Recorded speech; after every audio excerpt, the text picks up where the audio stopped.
Rumors of possible looting during protests prompting two major malls to close their doors early today. Local 10's Christian De La Rosa live now outside Aventura Mall with this part of our story tonight. Christian.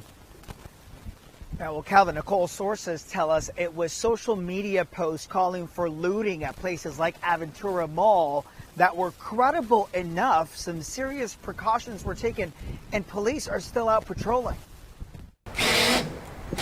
On the first day of hurricane season, businesses across South Florida boarded up, preparing for a different type of storm.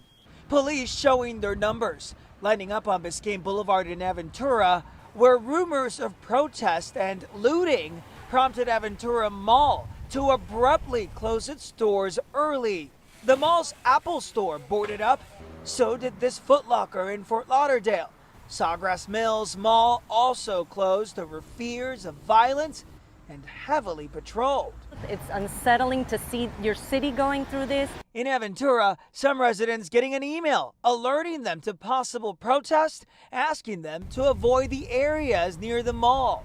Some residents we spoke to weren't too happy about the email, appearing to deter people from exercising their right to protest. How are we different than any other city? We should join in protesting violence against human beings. Our cameras rolling as Sunny Isles Beach and Aventura police stopped two young men who claimed they showed up to protest, but instead were questioned before being let go. They didn't tell us why they pulled us over. They just said you're on private property.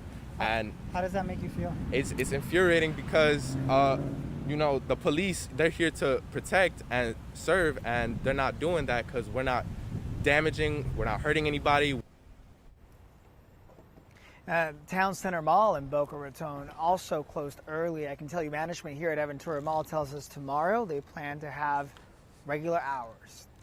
We're live in Aventura. I'm Christian De La Rosa, Local 10. Back in business tomorrow. Okay, Krista, thanks a lot.